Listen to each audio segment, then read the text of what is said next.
guys, I'm back to another video. Today I'm going to be telling you which roller coaster will close from each manufacturer as voted on by the viewers. Next, we're starting with Rocky Mountain Construction, or RMC, with their launched hybrid coaster, Lightning Rod. Lightning Rod opened in 2016 as a wooden topper track coaster, but later got half of its track replaced by steel eye-box track because of many mechanical issues this ride would have. I'll talk about those in more detail later, but first we gotta get to Lightning Rod. Lightning Rod has a drop of 165 feet, goes 73 miles an hour, and has a length of 3,800 feet.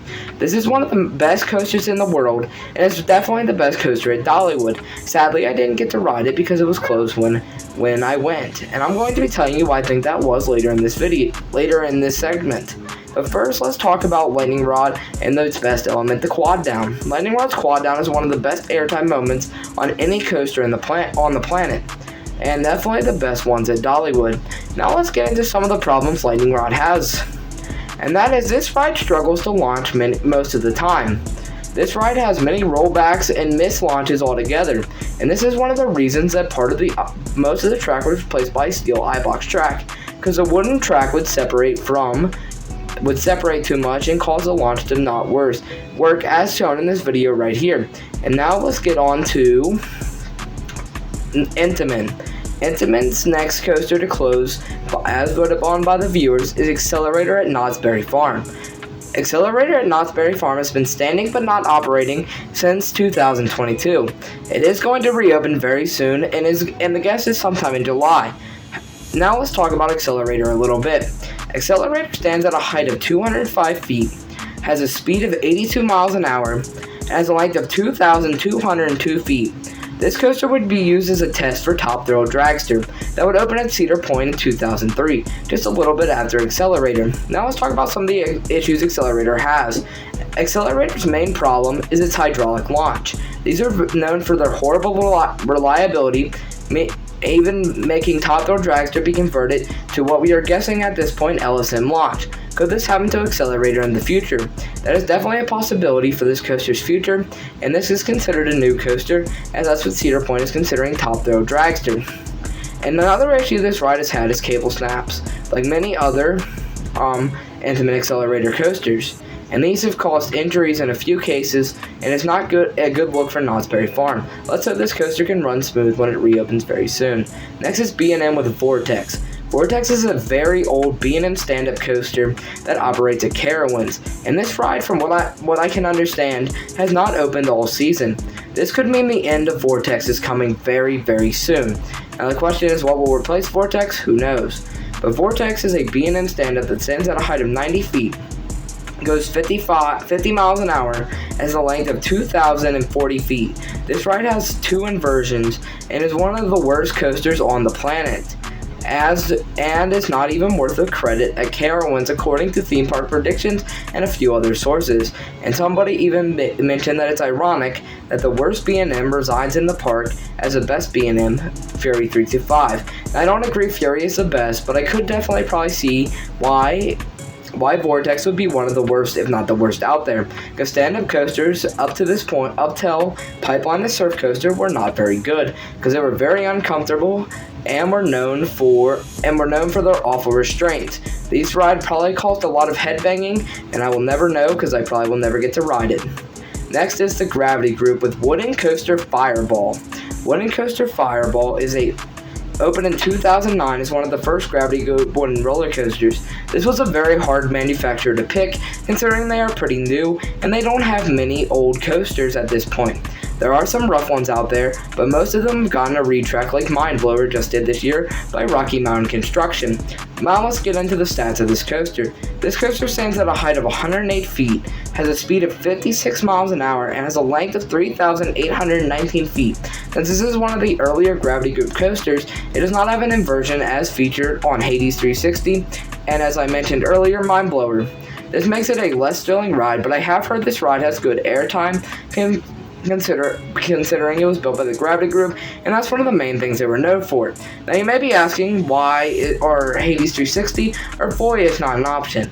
I think Holiday World does a very good job taking care of their wooden roller coasters from what I hear, and Holiday World will do whatever in their power to keep Voyage running for the very, very near future. And same thing with Hades 360. I think Hades 360 is in better condition than Wooden Coaster Fireball, but it isn't in the best condition, and I could see it going very soon as well. No, not very soon, but in a decent amount of time, considering this one will probably last quite a bit longer as well, considering this is a newer coaster. Now, this coaster is probably pretty rough, but it probably isn't unbearably awful like an RCC, a wooden roller coaster. And I've heard nothing really horrible about this coaster, but I haven't heard much about it in general. I would need more information to tell if it's rough or not, because I really have no idea. It just looks like a fun little wooden roller coaster that's nothing special. Now, could this ride get RMC'd like many other wooden roller coasters that will be on this list? And that's definitely a possibility, but I don't see where the park is located in that it will get RMC, because it's not one of the main, it's not in America, and RMC doesn't do much work outside of America, so this would be a major issue. But they do work outside of America, so it could be a possibility. Next is GCI with Gold Striker at California's Great America, and I think this one is pretty obvious why this one could be the next one to go. California's Great America is only guaranteed 11 more years, and wooden roller coasters are way harder to relocate than steel ones. So there's a very small chance that this coaster gets relocated and gets to live on. And it can't get the RMC treatment because California's Great America is closing for good, so this roller coaster will most likely just be torn down.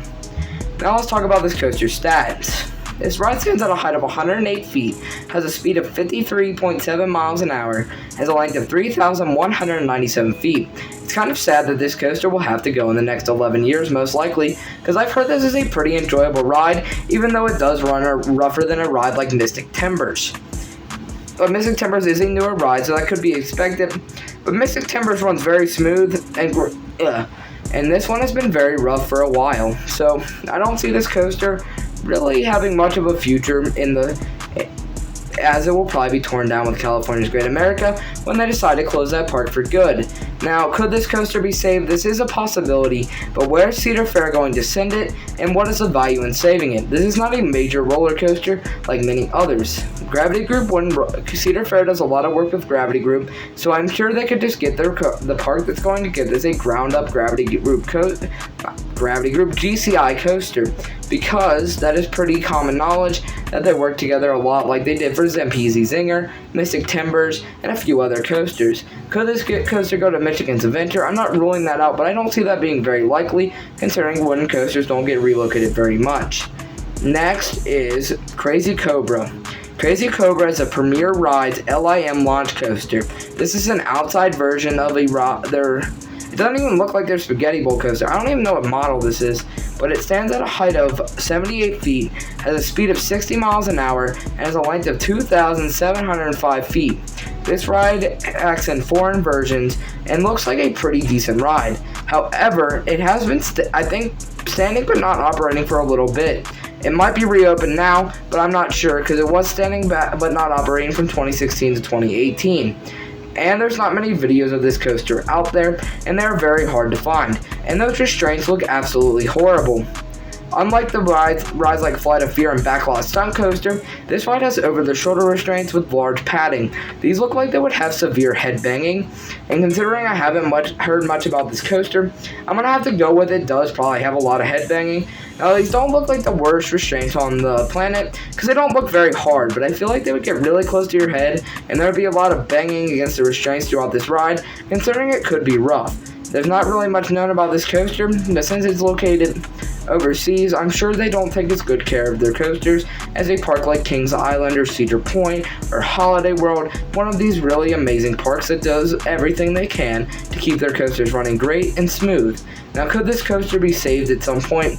That's a possibility, and this coaster could outlive coasters like Flight of Fear at Kings Island, which was just behind it. It was slightly behind it. Now, the question is, what would Kings Island replace Flight of Fear with? Considering it is a little bit rougher, it's not going to get much rougher, considering it's an indoor coaster and doesn't have to be exposed to the elements like this one does. Next is Corkscrew at Cedar Point. for aerodynamics. This is pretty obvious. Corkscrew at Cedar Point is one of the worst rides at Cedar Point. It doesn't fit in with the park. It looks nice, but it runs rough from what I've heard, has headbanging, and Cedar Point is to the point where they have to take out rides for construction. So whenever Cedar Point decides to build their next coaster, Gemini, Corkscrew, one of them has to go. The Cedar Point does not have land to work with. Now this could be safe for a little bit longer because of Top Thrill Dragster's accident in 2021. There were rumors that this was going to get torn down for Top Thrill Dragster's extended layout, but as you can see it's still standing today, so I don't think that's going to happen. So basically, this coaster will be safe till Cedar Point wants to build another coaster in its plot of land. That could be any time after the Top Thrill Dragster project, and I can really see this ride going in 2026 for a 2027 or 2028 project. Now, could it go later than that? That is a possibility, as there are rides like Iron Dragon and Gemini, as I mentioned earlier, but I think they'll last longer. Next is Sand Serpent at Busch Gardens, Tampa Bay. And this is already being torn down at the end of this season. And this was already announced, and the thing is, this might be getting replaced by a Giga Coaster, most likely by B&M or Intamin. Now, why Intamin? Because SeaWorld likes to work with Intamin a lot, so that is definitely a possibility. But if I had to put my money on a Giga Coaster, it would probably be built by B&M. Now, let's talk about the stats of this coaster. It stands at a height of 45 feet, at a speed of 29 miles an hour, has a length of 1,213 feet.9. This is just a mock Wild Mouse, and it's a pretty simple layout for mock. It's definitely nothing special, and I was having trouble picking for mock until I realized that this was being torn down this year. And as a mock Wild Mouse, I'm not very surprised, considering most of mock's Wild Mice are very old compared to their newer steel roller coasters like Copperhead Strike and their other hyper coasters out there throughout the world like DC Rivals. Mock makes some amazing coasters, but their Wild Mouse coasters look pretty decent rides, but they're definitely nothing special. They're probably better than an Aero Wild Mouse or a wooden Wild Mouse of the earlier times. However, they're probably, as I said earlier, nothing special. Family-friendly ride with non-bank turns, which are pretty fun, and some pretty fun drops. It's just nothing really special for a thrill seeker like myself, and I don't really particularly enjoy Wild Mice that much, because they don't have much airtime or anything at all. Next is Nighthawk at Carowinds for Vekoma. Nighthawk is a Vekoma Flying Dutchman, and considering Firehawk at Kings Island just closed in 2018 for a Giga Coaster, which Carowinds already has, so obviously they're not going to tear down theirs for a Giga Coaster, and I don't really know what Carowinds has for land to work with. And they are probably getting a coaster very, very soon, or a new kind of area place as well, because there is some kind of digging going over by the Afterburn, so that could save Nighthawk for a little bit longer. But this coaster is not safe for very much longer, considering its sister coaster at Kings Island was already torn down. So, and those trains are on site at Carowinds. So I could see this coaster lasting maybe 5 to 7 more years max. It is a fun little ride though, but it's still nothing special. It is pretty thrilling, and I didn't realize how loose that vest and lap bar were. So you get a lot of you're gonna fall out of your seat when you're not gonna fall out of your seat, unlike a B&M Flyer when that vest is super tight. Now let's talk about Nighthawk stats. Nighthawk stands at a height of 115 feet, goes 51 miles an hour, has a length of 2,765 feet, and has 5 inversions. Now we're going to talk about Milky Way. Milky Way is a Togo stand-up roller coaster with 2 tracks. So this is a dueling stand-up coaster, with one track being blue and the other track being pink. These rides have the same exact stats and very similar layouts, I'm guessing just about the same. And this ride stands at a height of 125 feet and has a length of 2,624 feet, and I could not find the speed of this coaster, but considering it's an old Togo stand-up, I don't see this ride lasting much longer, even though it's overseas in Japan, and I have heard that Togo did way better jobs in Japan compared to America, but it's still a stand-up coaster, and those are kind of dying off at this point. Their hypers are probably safe, but their stand-up coasters are not, considering King Cobra lasted from 1984 to 2001, not even lasting 20 years.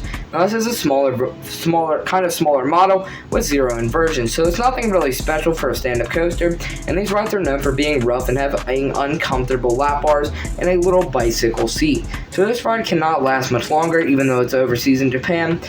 And I could see it lasting longer just because of that reason, considering I'm assuming this park does not put in coasters as much as larger parks over here in America, like Kings Island, Cedar Point, and those. Now let's talk about Magnus Colossus, which got second in the RCCA poll, and I'm going to explain to you why I picked this coaster to be on the list. And that is because people decided to vote the option I put on there as a joke, being the remains of Son of Beast with a small little bit of track segment left, because I basically said it's standing but not operating, and I kind of screwed up there, so I shouldn't have done that. So basically, I put this one on there because that is not technically tearing down a coaster, but you will see that in a minute. Okay, Magnus Colossus stands at a height of 118 feet, has a speed of 57 miles an hour, has a length of 3,172 feet.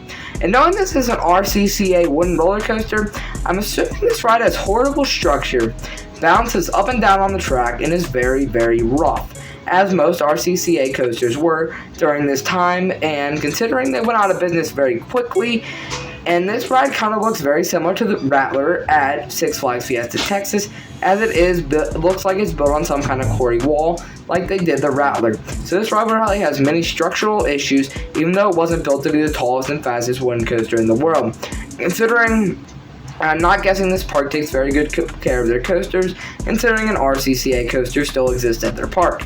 Could Magnus Colossus get RMC'd? I'm not ruling that out, but considering RMC, as I said earlier, doesn't do that much work overseas, I don't see it being very likely, and most likely this coaster will probably be torn down in a few years, is my guess. This coaster is nothing special, and I don't expect it to be anything at all, and I expect it to be one of the worst coasters on the planet, as it is probably one of the roughest out there, considering Son of Beast is known as one of the roughest coasters in the world, and I don't see any RCCA coasters being any better, considering Son of Beast was a massive wooden roller coaster with a vertical loop, which had one smooth section compared to these RCCA fully wooden coasters that probably have no smooth structures at all. So basically, this ride is probably worse than Son of Beast. Now let's talk about Son of Beast and its remains at Kings Island, as many people have said that these are going to be torn down next for RCCA. There's just this little track segment outside of the old Son of Beast station, and as the rumors go, they're either putting a new haunted house in there, as I said in yesterday's video, or they're putting a new coaster in there, or they're tearing down the station. If it's a haunted house, it stays. If it's a new coaster, it goes.